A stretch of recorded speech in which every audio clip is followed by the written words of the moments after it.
sosmed adalah media dakwah yang sangat ampuh, yang sangat mujarab.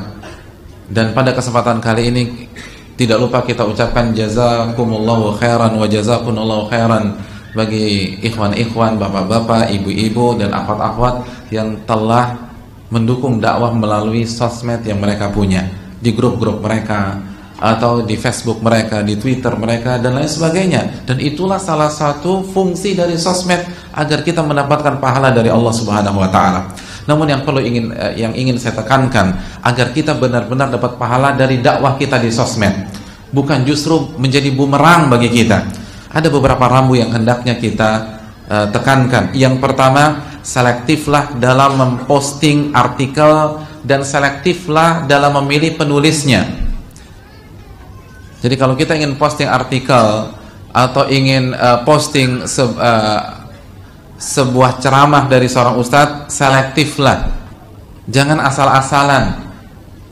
Muhammad bin Sirin dalam Muqaddimah Sahih Muslim, inna hadzal ilma dinun fanzuru amman ta'khuduna dinakum, sesungguhnya ilmu ini adalah agama kalian, maka selektiflah, lihatlah dari mana Anda mengambil agama tersebut. Hanya pihak-pihak yang punya kapasitas dan integritas, secara ilmu dia kuat dan secara akhlak dia baik, itulah yang diambil. Jangan semuanya posting. Oh, kalau di grup kami Ustadz semuanya bisa Pak Ustadz, dari segala macam kalangan. Tidak boleh. Muhammad bin Sirin mengatakan selektiflah. Sebagian para sahabat mengatakan dinuka, ilmu agamamu, karena sesungguhnya ilmu agamamu adalah darah dagingmu. Khudh 'anil ladzina istaqamu, ambil dari orang-orang yang istiqamah. Wala ta'khudh 'anil ladzina malu, dan jangan ambil dari orang-orang yang menyimpang. Makanya salah satu tanda-tanda hari kiamat, dan tanda ini tercela, Nabi bersabda dalam hadits riwayat Imam Ibnu Mubarak, min asyratis sa'ah an yultamasal ilmu indal asagir. Di antara tanda-tanda hari kiamat, ilmu itu diambil dari orang kecil. Apa yang dimaksud orang kecil? Yang pertama, kata Ibnu Mubarak, orang-orang yang menyimpang tapi dijadikan referensi, artikelnya disebar, di-share. Yang kedua, dia tidak menyimpang tapi dia tidak punya kapasitas untuk mengajar, dia tidak punya kapasitas untuk membuat artikel, tapi maksa. Itu orang kecil, tidak boleh. Tapi kan dia masih ahlus sunnah. Iya, kita tahu dia ahlus sunnah, tapi apa kapasitasnya? Saya ingin tanya, apakah setiap orang boleh jadi dokter? Kan enggak. Tapi dia pengen dakwah, setuju. Anda hobi kesehatan, apakah besok Anda boleh buka praktek? Kan tidak. Anda harus belajar dulu. Silakan belajar, kalau sudah matang baru Anda menyampaikan ilmu tersebut. Pastikan artikelnya, pengisinya benar-benar sesuai dengan konsep para ulama, dan harus selektif. Apabila kita jadi admin, kita ngelola sebuah grup atau kita punya Facebook dan tweet, pastikan kata-kata mutiara yang kita masukkan berasal dari orang-orang yang punya kapasitas ilmu. Jangan terima semuanya. Jangan terima semuanya. Selektif. Antum kalau sakit, antum sakit di liver, kira-kira antum akan berobat kepada setiap dokter tanpa peduli spesialisasinya? Pak Ustadz, saya mau sama dokter itu aja. Nggak bisa Pak. Enggak, saya cocok sama dia. Bapak sakitnya apa? Saya kena liver. Dia dokter kandungan Pak. Jangan, nggak bisa.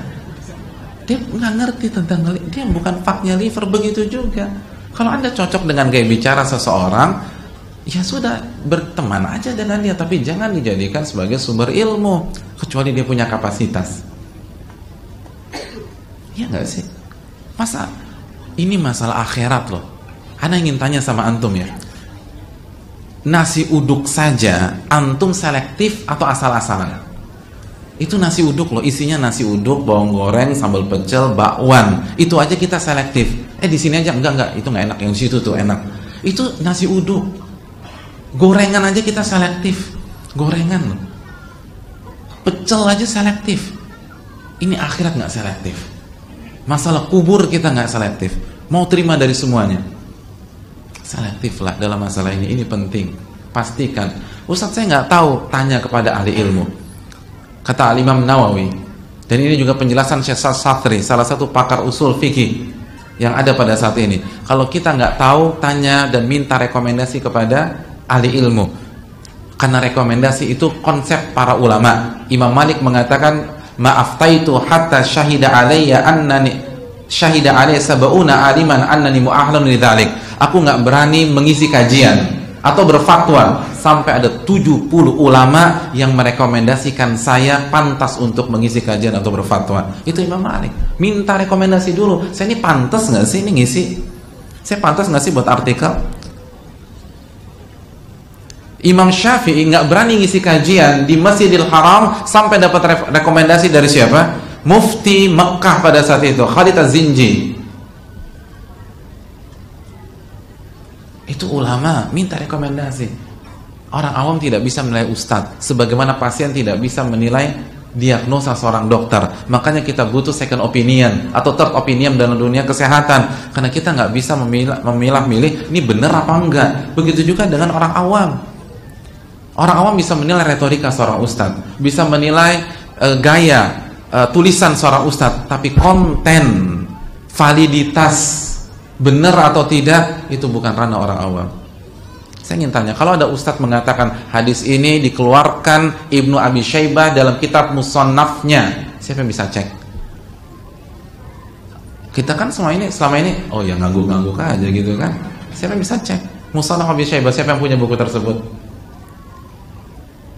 Kalau misalnya khiyarukum fil jahiliyah khirakum fil Islam idza faquhu, sebaik-baik kalian di masa jahiliyah, sebaik-baik kalian akan menjadi orang terbaik di dalam Islam jika dia faqih dan mengamalkan kaedahnya. Hadis ini dikeluarkan diantaranya Ibnu Hibban. Siapa yang bisa cek? Orang awam nggak bisa. Maka minta referensi. Nggak bisa kita nilai kekuatan ilmiah seorang ustadz yang bisa nilai ustadz yang lain. Tanya kepada guru-guru kita yang ilmunya matang dan objektif dan bijak dalam menilai. Wallahu ta'ala bishawab. Jadi pastikan referensi. Yang kedua,